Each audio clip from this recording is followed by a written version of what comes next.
आज की कहानी एक ऐसी बेबस माँ, एक निचले तबके की महिला की है जिसने अपनी 10 साल की बच्ची के लिए जमीन आसमान एक कर दिया था।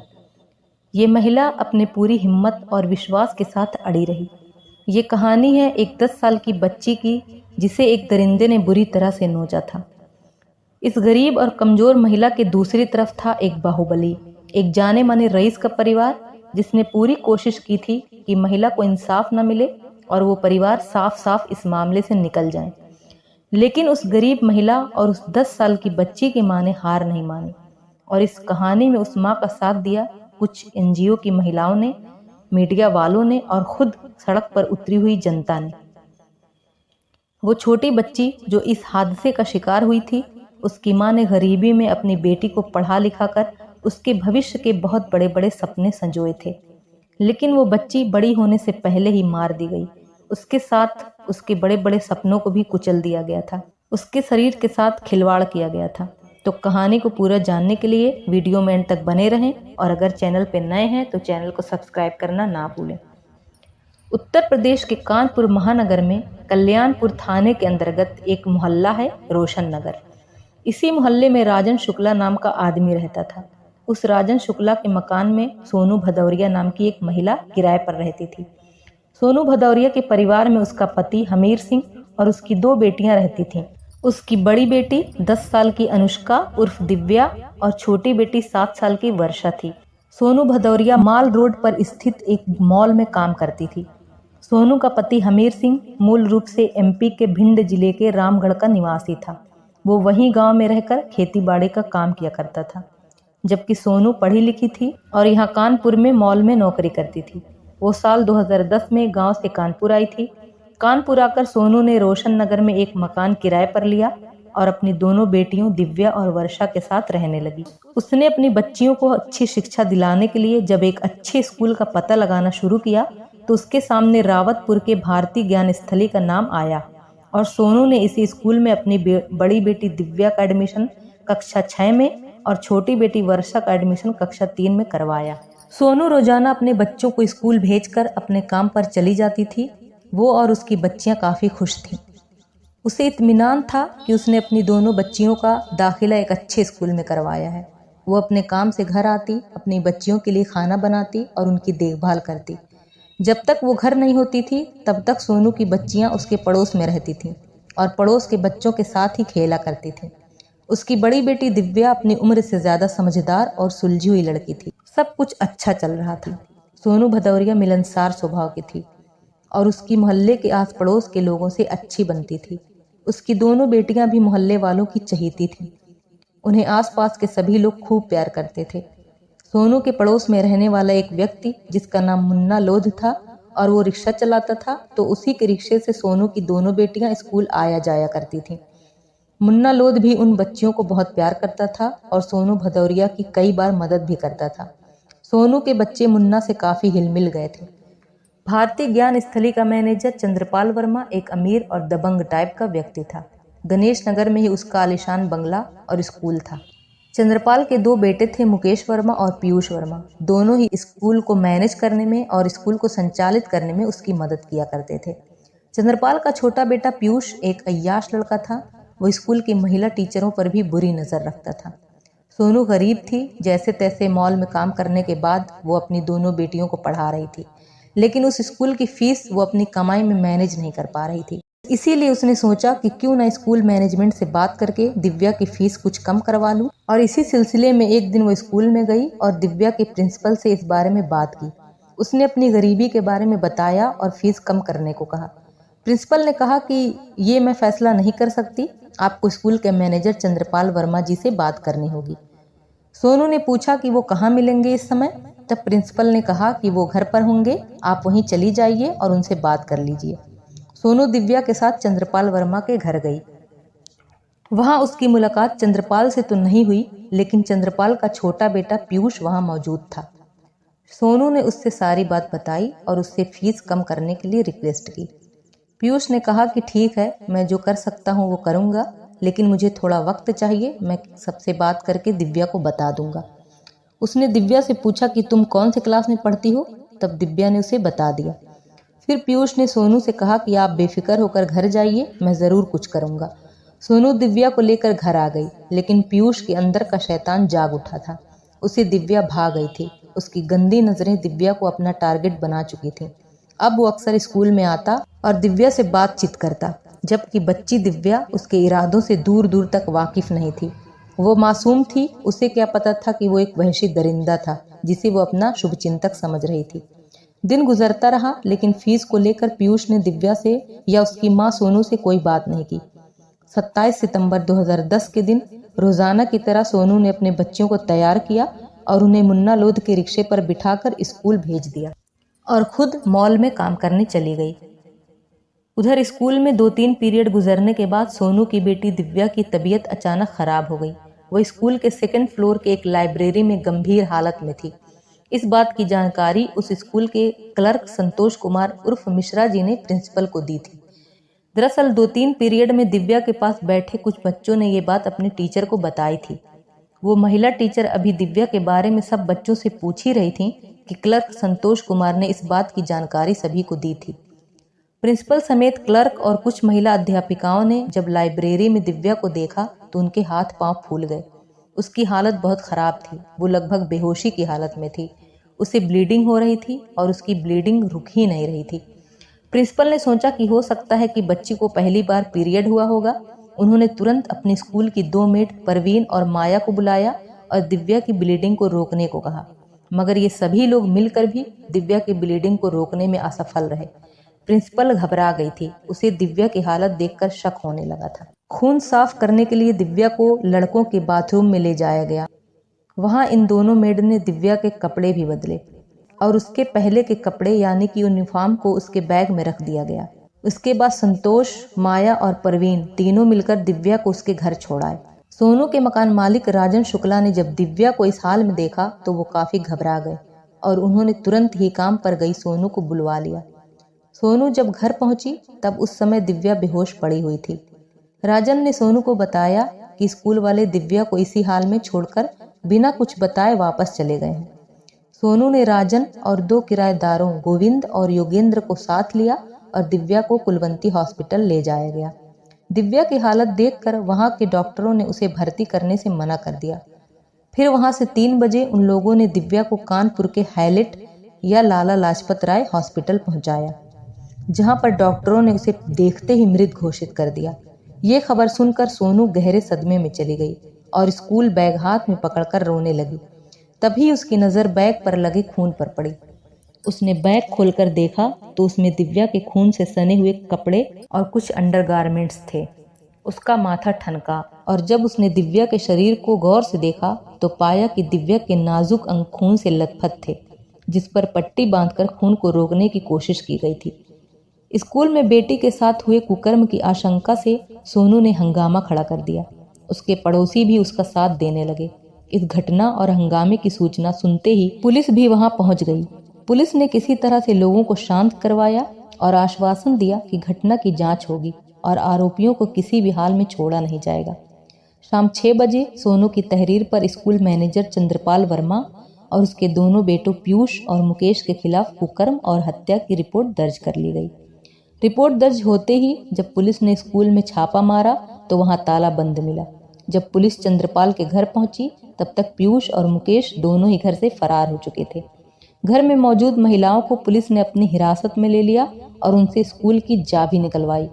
पुलिस ने जब स्कूल की जांच की तो वहां पर पीयूष की हैवानियत के कई सबूत मिलने शुरू हो गए। पुलिस को स्कूल की सीढ़ियों पर खून के धब्बे मिले और इसके अलावा लैब में भी कुछ धब्बे मालूम हुए, जिनको पोंछने और साफ करने की पूरी कोशिश की गई थी। एक कुर्सी पर भी खून लगा हुआ था। बॉयज बाथरूम में भी खून फैला हुआ था और यूरिन पॉट टूटा हुआ था। स्कूल में लगे सीसीटीवी से भी छेड़छाड़ की गई थी और वो सारे कैमरास बंद पड़े हुए थे। एसपी के आदेश पर खून के धब्बों का सैंपल लिया गया और दिव्या की बॉडी को पोस्टमार्टम के लिए भेज दिया गया था। मैनेजर चंद्रपाल वर्मा एक शातिर आदमी था।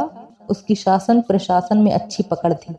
उसने जब खुद को और अपने बेटों को फंसते देखा तो पहले दिन से ही खुद को बचाने के लिए कई हथकंडे आजमाना शुरू कर दिया था। उसने हर उस अधिकारी को प्रभाव में लेने का प्रयास किया जो इस मामले की जांच में शामिल थे। वो हर सबूत मिटाने की कोशिश करने लगा और हर उस नेता को खरीदने की कोशिश भी करने लगा जो सोनू भदौरिया का साथ दे रहा था। और अब चंद्रपाल के प्रभाव का असर सामने आने लगा था और शाम तक जो पुलिस सोनू के साथ खड़ी थी वो अचानक पलट गई। पुलिस अधिकारी ये कहने लगे कि ये मामला दुष्कर्म का है ही नहीं, बल्कि दिव्या की मौत बीमारी के कारण हुई है। इसके लिए सीओ कल्याणपुर लक्ष्मी नारायण मिश्रा ने प्राइवेट डॉक्टर आभा मिश्रा को स्कूल में जांच के लिए बुलाया। आभा मिश्रा चंद्रपाल की ही जानने वाली थी। डॉक्टर आभा ने अपनी जांच में सारा मामला ही पलट कर रख दिया। उन्होंने कहा कि दिव्या गर्भवती थी और किसी ने गर्भ गिराने के लिए उसे कुछ गोलियां दी होंगी, जिसके कारण उसे बहुत ज़्यादा ब्लीडिंग शुरू हो गई थी। उसके ब्लड से हमें एक छोटा सा मांस का टुकड़ा भी मिला है। ये उसी गर्भ में पल रहे फीटस का हिस्सा हो सकता है। बहुत अधिक मात्रा में ब्लीडिंग होने के कारण ही दिव्या की मौत हुई है। आभा मिश्रा की ये बात किसी को हजम नहीं हो रही थी। कोई भी उनकी इस बात से सहमत नहीं था। इससे लोगों में गुस्सा और बढ़ता जा रहा था और लोग इससे और ज़्यादा आक्रोशित हो रहे थे। लोगों के गुस्से को देखते हुए 28 सितंबर 2010 को 3 डॉक्टरों के पैनल ने दिव्या के शव का पोस्टमार्टम किया और एक दिल दहलाने वाली रिपोर्ट सामने आई। रिपोर्ट के अनुसार दिव्या के साथ कुकर्म किया गया था।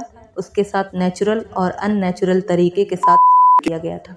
उसके नाजुक अंगों को बुरी तरह से नोचा गया था। डॉक्टरों का मानना था कि कोई मानसिक रूप से बीमार आदमी ही इस तरह की हैवानियत कर सकता है।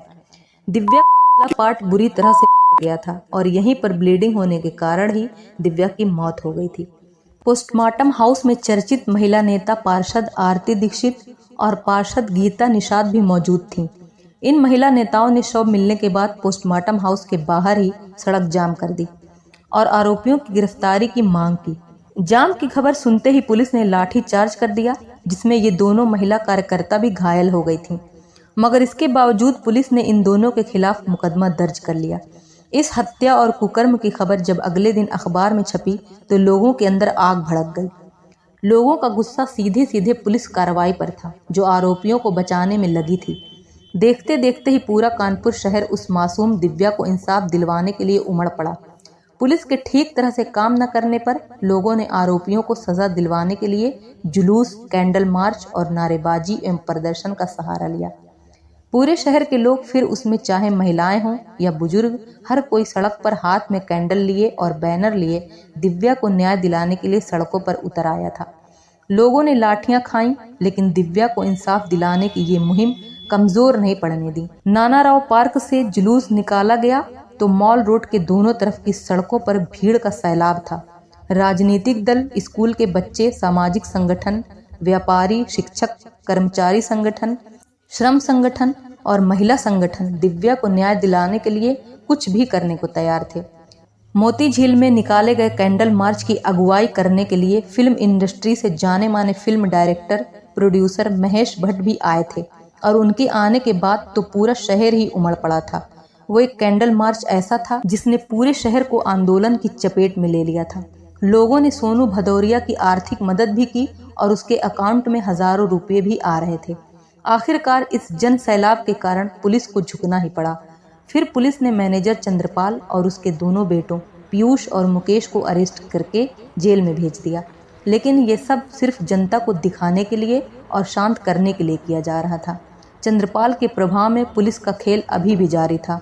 इंस्पेक्टर अनिल कुमार ने सोनू भदौरिया के घर के पास रहने वाले एक किन्नर काजल पर जुर्म कबूल करने का दबाव डाला। उसको पुलिस द्वारा खूब टॉर्चर किया गया, उसे मारा पीटा गया और उससे कहा गया कि तुम ये जुर्म कबूल कर लो। लेकिन सोनू कतई इस बात को मानने के लिए तैयार नहीं थी। वो अभी भी लगातार लड़ रही थी। वो कह रही थी कि ये काजल तो क्या किसी का काम नहीं है सिवाय पीयूष वर्मा के। उसने पुलिस को और मीडिया वालों को ये भी बताया कि वो कुछ महीने पहले पीयूष के पास फीस कम करवाने दिव्या को लेकर गई थी। सोनू के जोर देने पर किन्नर काजल को छोड़ दिया गया। इसके बाद सोनू भदौरिया के पड़ोसी मुन्ना लोध रिक्शा चालक को टारगेट पर लिया गया। 6 अक्टूबर को उसको दिव्या के रेप और मर्डर के चार्ज में अरेस्ट कर लिया गया। मुन्ना लोध मूल रूप से उन्नाव जिले में सराव गांव का रहने वाला था और अपने रिक्शे से बच्चों को स्कूल ले जाया और ले आया करता था। मुन्ना लोध सोनू भदौरिया की मदद करता था और इन्हीं मधुर संबंधों को जोड़कर एसएसपी लाल बहादुर श्रीवास्तव, सीओ लक्ष्मी नारायण मिश्रा और इंस्पेक्टर अनिल कुमार सिंह ने अजीब सी कहानी गढ़ दी।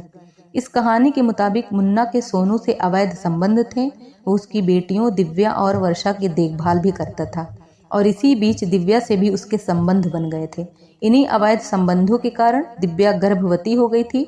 इसकी जानकारी जब मुन्ना को हुई तब वो घबरा गया और मेडिकल स्टोर से गर्भ नष्ट करने वाली गोलियां ले आया। घटना वाले दिन उसने दिव्या को वो गोलियां खिला दी और उसे स्कूल छोड़ आया। गोलियां खाने से दिव्या की ब्लीडिंग शुरू हो गई और बहुत ज्यादा खून बहने की वजह से उसकी मौत हो गई। पुलिस ने मुन्ना को 3rd डिग्री टॉर्चर करके ये जुर्म कबूल करवा लिया था कि उसके सोनू और दिव्या से नाजायज संबंध थे। दिव्या के रेप और मर्डर की बात कबूल करवाकर उसे कानपुर कोर्ट में पेश करके जेल भेज दिया गया था। लेकिन पुलिस की इस कहानी को सोनू ने सिरे से खारिज कर दिया था। उसने कहा कि मुन्ना बेगुनाह है और पुलिस उसे झूठ मूठ में फंसा रही है। उसने सीधे सीधे पुलिस को कहा कि पुलिस भी चंद्रकांत पाल से और उनके बेटों से मिली हुई है। मीडिया ने मुन्ना लोध की गिरफ्तारी पर उठे संदेह को छापा तो पुलिस तिलमिला उठी। सोनू और उसकी बेटी के चरित्र हनन और मुन्ना लोध को झूठा फंसाने को लेकर शहर की जनता में फिर से गुस्सा फूट पड़ा और अब उन्होंने पुलिस के खिलाफ मोर्चा खोल दिया। सोनू भदौरिया की मदद को जो भी आया, पुलिस अफसरों ने उसे प्रताड़ित किया और झूठे मुकदमे में फंसवा दिया। महिला दरोगा शालिनी सहाय सोनू को डराती रहीं कि वो केस वापस ले ले और शहर छोड़कर वापस अपने गांव चली जाए। सोनू के मकान मालिक राजन को भी पुलिस ने बोला था कि वो सोनू को घर से निकाल दे। सोनू के सभी पड़ोसियों को भी पुलिस ने पूछताछ के नाम पर प्रताड़ित किया था। पुलिस इतना फ्रस्ट्रेट हो चुकी थी कि वो अब अखबार वालों को भी धमका रही थी। फिर भी अखबार वाले इस खबर को प्रमुखता से छाप रहे थे। आखिरकार ये मामला सड़क से संसद तक भी पहुंच गया और उत्तर प्रदेश की राजधानी लखनऊ तक भी गूंजा। सांसद राजा रामपाल ने दिव्या कांड का मामला संसद में उठाया तो उत्तर प्रदेश के राज्यपाल को भी इस मामले से अवगत कराया गया और उन्होंने तुरंत कार्रवाई करते हुए मामले को लखनऊ की CBCID को सौंप दिया। यही नहीं, तत्कालीन मुख्यमंत्री मायावती ने भी मामले को उलझाने वाले आरोपियों की मदद करने वाले पुलिस अफसरों पर कड़ी कार्रवाई की। DIG प्रेम प्रकाश का ट्रांसफर कर दिया गया और उनके खिलाफ जांच बिठा दी गई। SP लाल बहादुर, CO लक्ष्मी नारायण मिश्रा और इंस्पेक्टर अनिल कुमार को तत्काल सस्पेंड कर दिया गया। CBCID के हाथ केस आने के बाद भी सोनू संतुष्ट नहीं थी। उसका कहना था कि अभी तक की जांच में उसने पुलिस और अन्य अधिकारियों का जिस तरह का रवैया देखा है, उसे देखते ही वो सिर्फ और सिर्फ CBI जांच चाहती है और CBCID पर भी उसको भरोसा नहीं है। उसका कहना था कि अभी तक की जांच में उसने पुलिस का और अन्य अधिकारियों का जिस तरह का रवैया देखा है, उसे देखते हुए वो सिर्फ और सिर्फ CBI जांच चाहती है। यहाँ तक कि सोनू ने प्रारंभिक जांच के दौरान CBCID का सहयोग भी नहीं किया और उनके सवालों से दूरी बनाए रखी। मगर CBCID इंस्पेक्टर AK सिंह ने अपनी टीम के साथ बारीकी से जांच शुरू की। उन्होंने स्कूल जाकर छानबीन की और खून के सैंपल कलेक्ट किए और उसके अलावा दिव्या के कपड़ों से मिले स्पर्म का भी सैंपल लिया और इस सैंपल का मिलान करने के लिए 13 लोगों के नाम अर्जी डाली।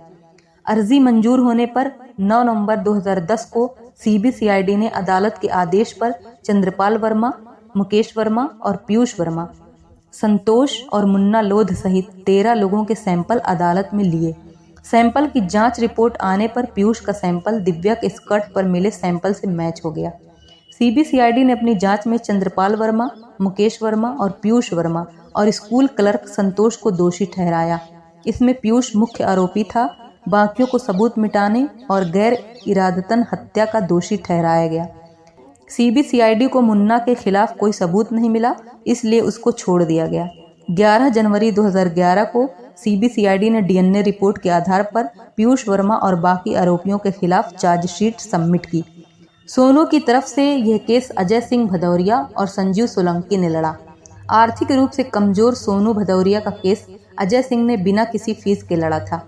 पीयूष ने अपने बयान में पुलिस को बताया था कि घटना वाले दिन उसने दिव्या को इशारे से बुलाया था और 2nd फ्लोर पर एक लाइब्रेरी में ले गया और उसके साथ छेड़छाड़ करने लगा। उसके विरोध करने पर पीयूष ने दिव्या को मारा पीटा और जोर जबरदस्ती से दिव्या के साथ प्राकृतिक और अप्राकृतिक तरीके से किया। जब उसकी हालत खराब होने लगी तो वो घबरा गया और उसने क्लर्क संतोष को बुलाकर कहा कि अब आगे तुम देख लेना, मैं जा रहा हूँ।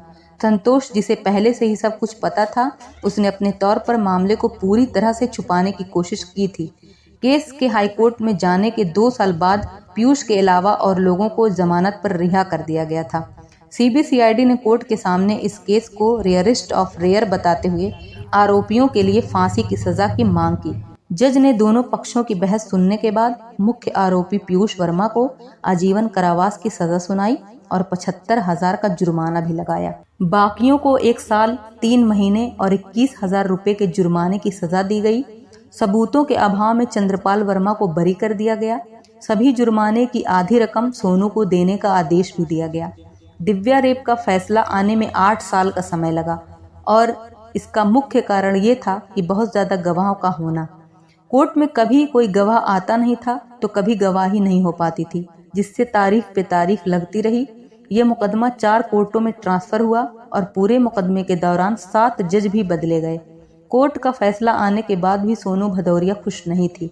उसकी अभी भी मांग है कि पीयूष को फांसी मिलनी चाहिए। वो बाकियों को कम सजा दिए जाने के पक्ष में भी नहीं है और केस को अगली कोर्ट तक ले जाना चाहती है। ना जाने कब वो होगा जो वो चाहती है, या फिर ऐसा होगा भी कि नहीं।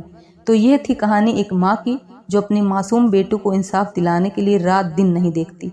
वो कहती है कि मुझे रातों को नींद नहीं आती, वो अंधेरे में रहना पसंद करती है। उसकी छोटी बेटी हमेशा अपनी दीदी के बारे में पूछती है, कहाँ से लाऊं उसकी दीदी को मैं। लोगों और पुलिस के सामने जो औरत डट कर खड़ी रहती है, वो अकेले में अपनी मासूम बेटी को याद करके फूट फूट कर रोती है। तो इस कहानी के बारे में आपकी क्या राय है, कमेंट बॉक्स में ज़रूर बताएं। आपका एक कमेंट हमारे लिए बहुत ही महत्वपूर्ण है। ऐसी ही सत्य और आपराधिक घटनाओं को जानने के लिए हमारे चैनल क्राइम फाइल्स पर बने रहिए। मिलते हैं नेक्स्ट वीडियो में, तब तक अपना और अपने प्यारों का ख्याल रखें। जय हिंद।